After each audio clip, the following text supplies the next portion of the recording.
Hello, and welcome again to another edition of NCI Live.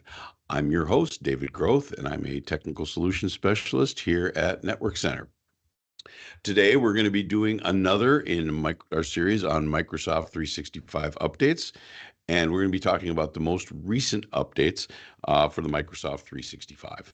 Before we get into that, though, I wanted to mention to everyone that we are, in fact, live, and if you're joining us for the first time, as always, please, if you're joining us on either LinkedIn or YouTube, feel free to chat us your questions, and I'll do my best to answer them live on the air, especially if they have anything to do with the recent Microsoft 365 updates. So with that, let's go ahead and jump right into them. And let's go ahead and start with the most recent, with the 365 Admin Center. Those of you know that the 365 is all web-based, and it all starts with the Admin Center. There's a few updates here, and as you know, they release updates for 365 periodically. Usually, about every month, there's something new that's added, whether it be a minor feature or a major feature. The Admin Center has a few additional features, and they're always tightening things to bring them into the Administrative Center. One of which is the usage reports for Teams Premium.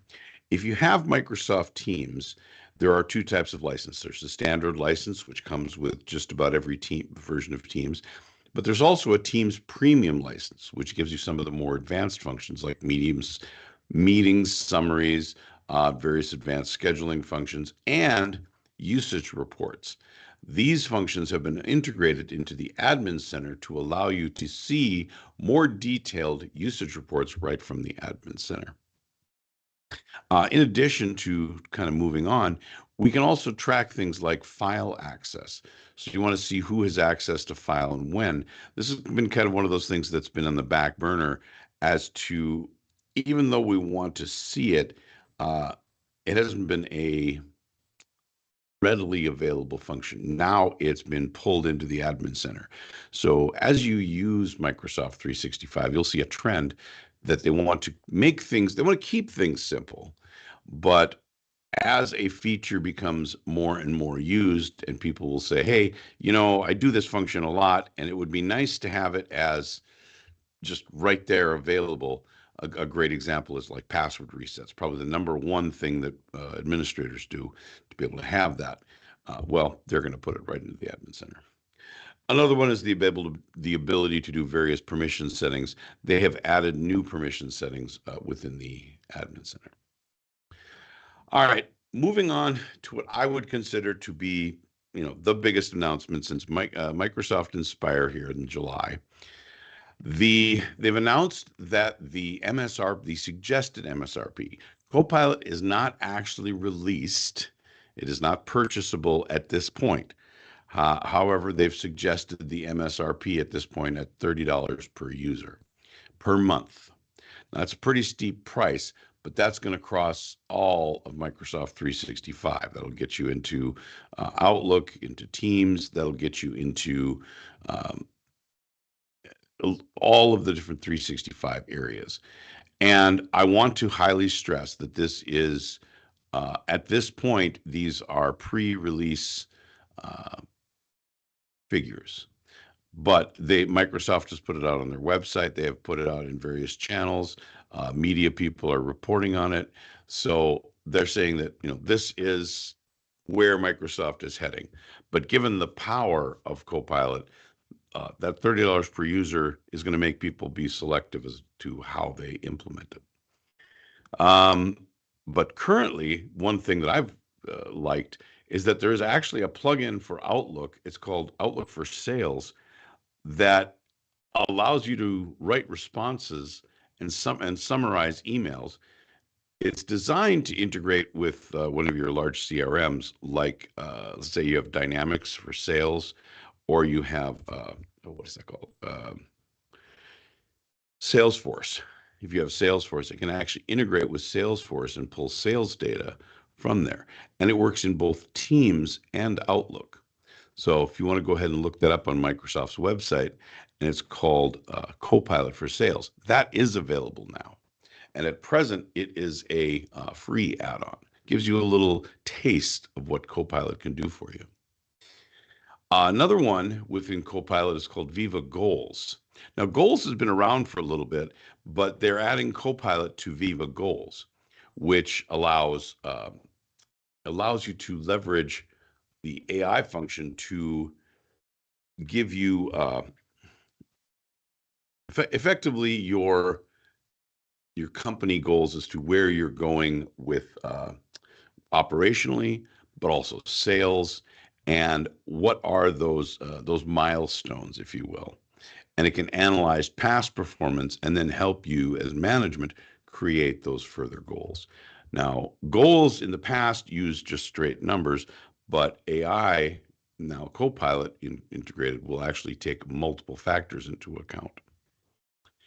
And then finally, in Teams, Copilot will be integrated into summarizing meetings and conversations, which if you have the Teams Pro license, it can do Teams summaries now.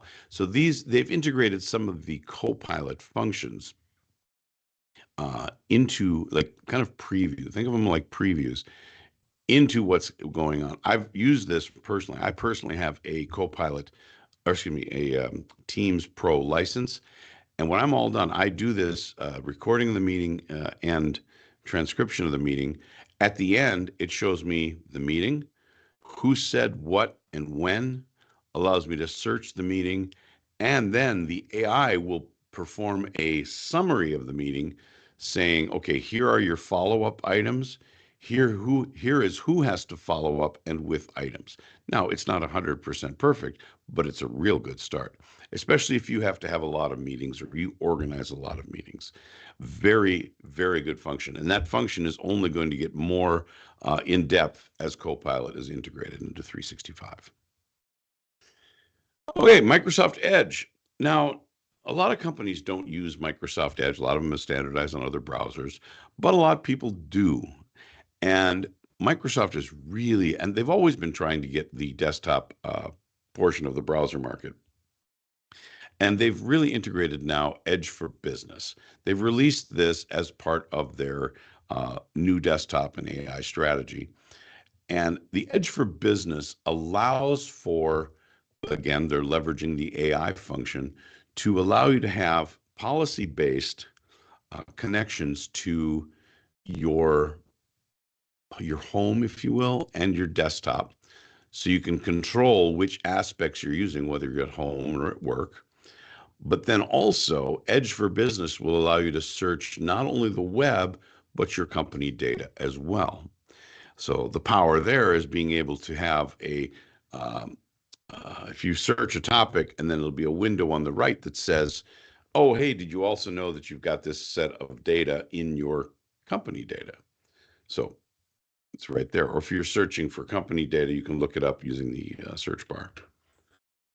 Additionally, Microsoft Edge, being that they have a whole set of hardware that they support, if there are some tablet-based Windows tablet devices, I got to be careful how I say that, it can actually, in various boxes that Microsoft Edge has, it will actually support handwriting to text. So you can use handwriting right in those boxes, and Edge will do the conversion into text. And then finally, the Smart Find. We've all done Control F within a page, or many of us have. And the Smart Find uses, again, AI, the AI engine built into Microsoft Edge to do searching via word or phrase within the document. Now, web pages, as we know, only get longer and longer. And a lot of times when we're looking for a particular word or phrase or topic on the web, it'll find the page, but it doesn't always find the information that we're looking for. Smart Find will allow us to search within the document itself, but then also use Smart Find to find, even if we've misspelled it or don't know how to uh, look for exactly what we're looking for within that web page. So a lot of fun things coming to Microsoft Edge. So be on the lookout for that. I do, of course, have some bad news. Microsoft Exchange. There's been a large movement for companies to move from their on-prem, their server-based at your company or data center exchange, to moving towards 365. Microsoft has announced, and they announced it in July, that they will no longer be accepting messages from unsupported versions of on-prem Exchange. That's your Exchange 2008. As of right now, I believe 2013 is very close to being there. Then shortly thereafter, it'll be 2016, 2019. So as versions of Exchange go unsupported, they will no longer accept messages from them because their security will be out of date. So it's kind of a good thing, kind of a bad thing, because you want to make sure your security is up to date. But the bad part about that is your messages will stop flowing, and you want your email to keep flowing. It's one of your best communication methods. Now, there are workarounds, but that's a real tough question. You want to make sure you ask yourself, do you want to work around a security problem? You can put a third-party SMTP server in the middle and say, okay, we need to be able to send these messages via our Exchange server. We can't replace it just yet. Or you have some program that needs that version of Exchange. Okay, there are workarounds, but just be aware that as things go unsupported in the on-prem version of Exchange, they, you know, they will no longer be able to send messages to a 365 user. So you may start seeing weird behavior you'll be able to send it to Gmail, for example, but not to a 365 user. So be aware of that. Very, very important. I can't stress that one enough. So just a little note, we're about halfway through our time together. Please remember, if you've just joined us, we are live. Feel free to message me with any of your questions, and I'll do my best to answer them, and we'll do it live here on the air. So, all right, let's keep going. My favorite topic, Microsoft Teams. Teams is probably one of the fastest updated programs. It is updated almost daily. The only one that's updated faster at the moment is, well, two of them, is Defender and Purview. But Teams has probably the most application-based updates and the ones that users will see the most. So I try to give as many of these updates as I can, as often as I can. But the Teams of a year ago is a far cry from the one that is today. So starting with links to chat messages. A lot of times people want to, they're having a chat and they'll say, hey, do you remember when you said X? And the chat was 3 days ago. Well, if you're like me and you have a lot of chats going on or chats with the same person going on, 3 days ago could just as well be a lifetime ago. You can find it. You can find the chat using the search bar, but showing somebody that they said it is next to impossible. Now there'll be a little, the three dots, the ellipsis. You can click on it, copy the link to the chat, and email it to someone, or Teams it to them for that matter. So you'll be able to copy the link to the chat message and send it to someone. Very handy. Another one, inline video playing. So just like before, you'd have to click on a link to a video and it would open in a web browser and you could watch the video, but then you have to go back to Teams. And in and of itself, not a problem, but with Teams, the philosophy is you want to never leave the Teams program. You want to do all of your work within Teams. Well, to that philosophy, Teams has come out with the ability to have inline videos playing right within the chat. So if you paste in a video link and it pops up and shows a video, you can hit play and it won't leave the chat. So you can have that video playing right within the chat. Very cool function. Probably the next one, though, is my favorite. If you do a lot of meetings and like myself, you have to reschedule them frequently, uh, canceling, going into your calendar, editing the meeting, hit decline or cancel, or going in there and changing that, then making a new meeting and doing that it's a pain.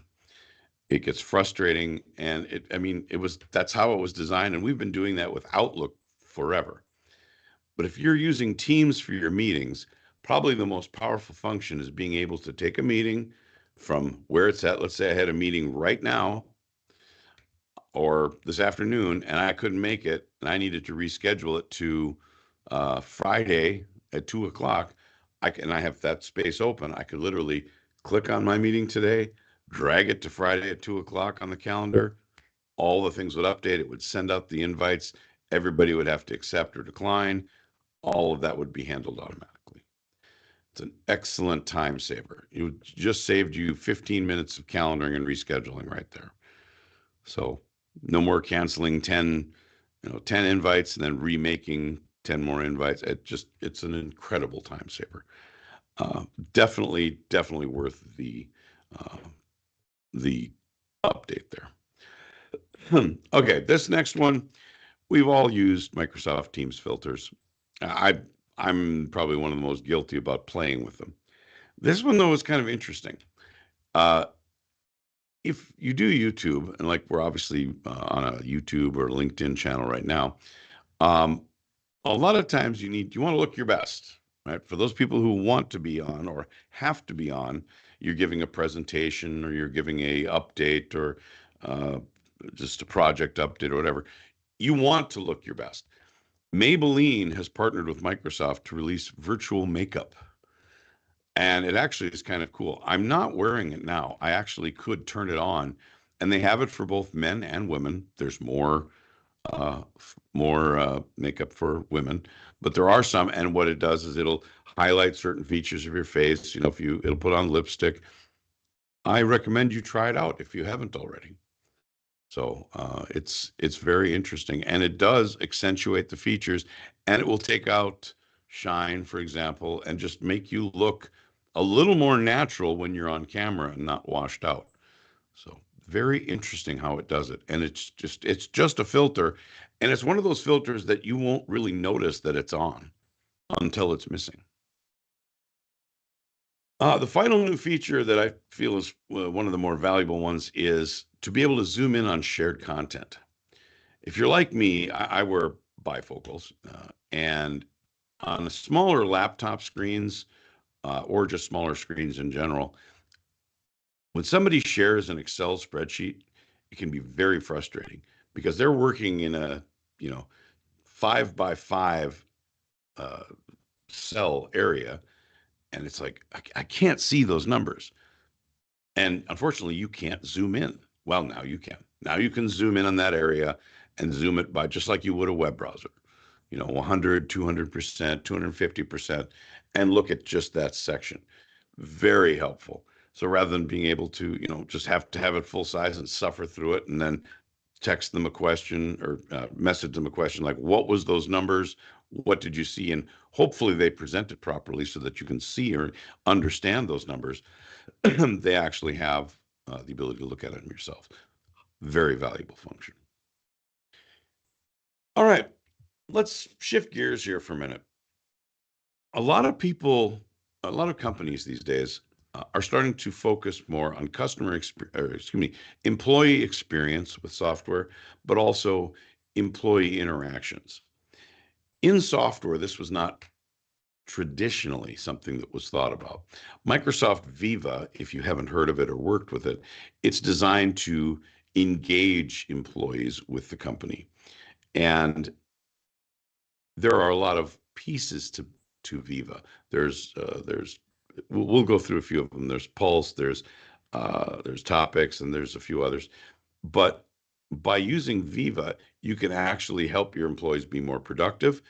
You can interact with the employees in groups or at large to be able to see how they're doing, how they're feeling, a little more soft skills type things that are not necessarily technical in nature. Like they have training and that's it. Typically, that was it before. Do you have training? Do you know how to do your job? That's it. Boom.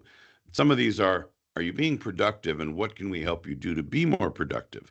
Do you need a little extra time? What do you need for stress relief? How are we doing as a company? Some of these things that take time to gather in the past, well, now they can be gathered through these set of applications that are integrated into Teams or can be.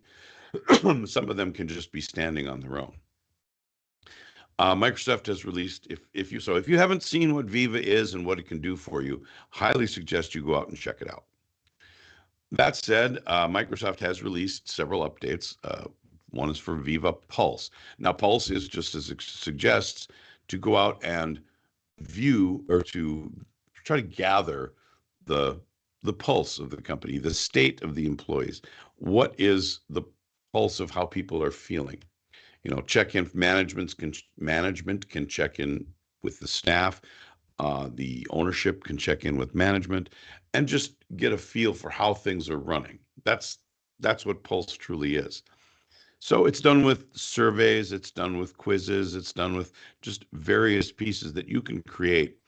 And now some of the features that exist are you can customize the end date of some of these things. So if you want to run a campaign within Pulse that isn't just, ad nauseum, it doesn't just go on forever. It runs for a specific amount of time and then it's done. You can now do that. It's actually a fairly young product. It's only been out for, I believe, a year and a half.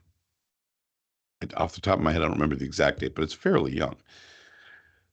And then you can also similarly resend periodic check-ins. So rather than have to manually send the check-ins, you can actually send periodic check-ins.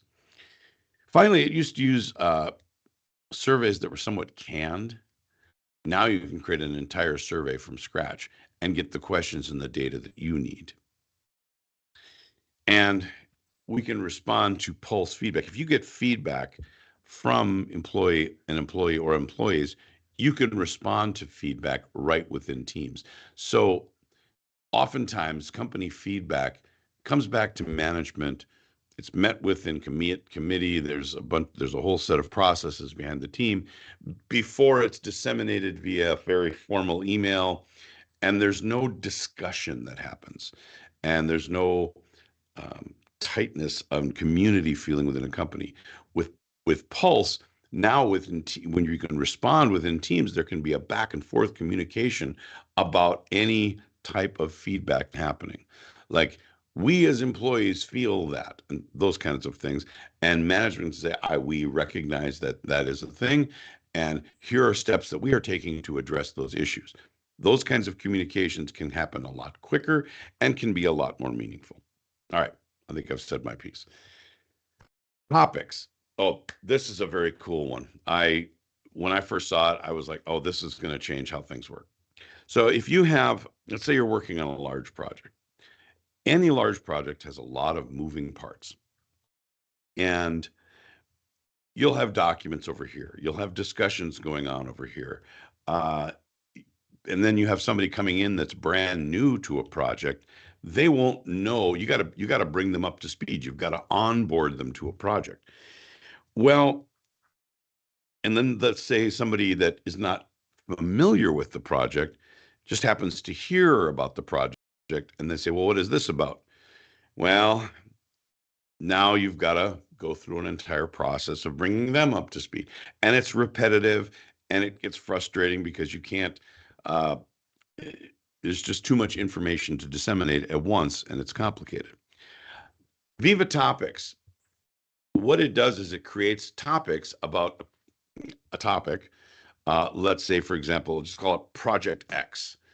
And it will say, okay, We are working on Project X. And what you do is it'll use AI or an admin definition for Project X. So Project X has to do with our new product and whatever that product is called. And here are the people that are working on it. And here are the documents that are related to Project X. And all it is it'll be a little hyperlink. So anytime somebody uses the words Project X in a Teams conversation, it'll show up as a hyperlink and you can just hover over it and a whole card will come up saying Project X. This is a project designed to do this. It's about product A, and here are the chief people involved: project manager, project lead, documentarian, whatever.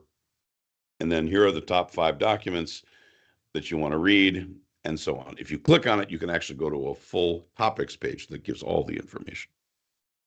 So it's an excellent product.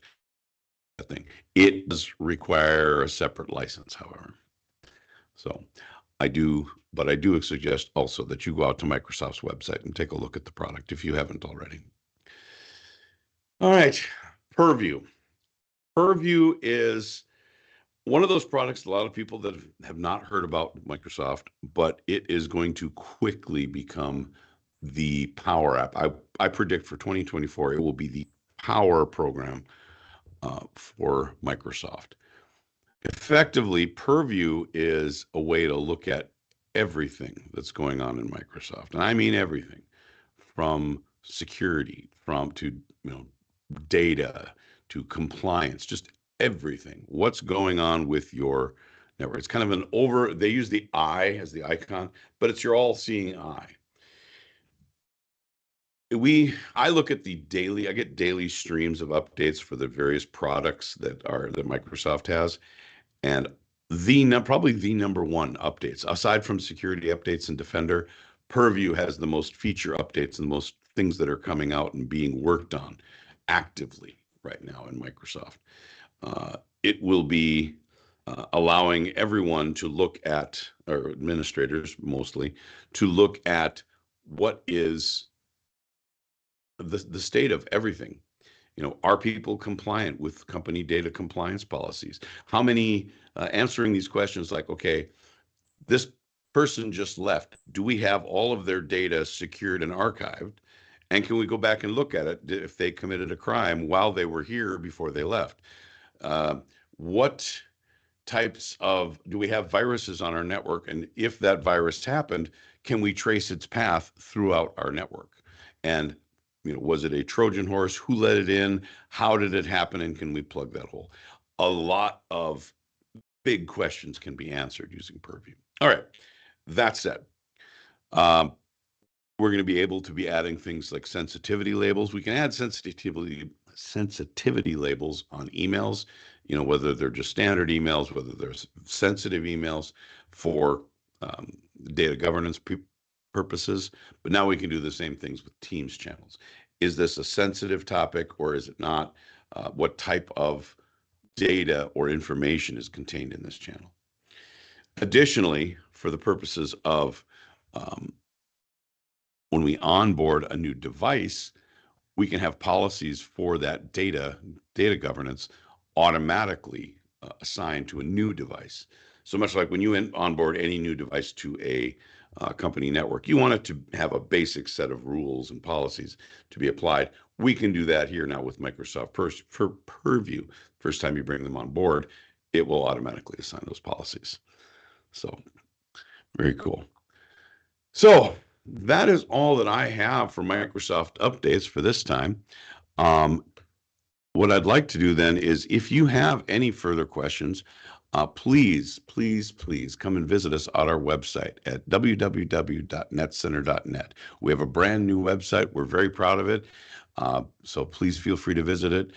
We also have, you can email us at info@netcenter.net. You can also visit us at any of our social media pages.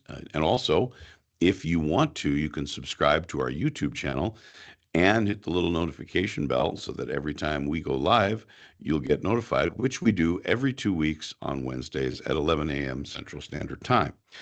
One other little note. We have our annual conference called Envision.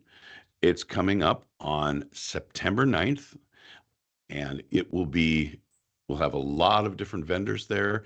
You will be able to meet with them, talk with them, as well as any number of our staff and engineers.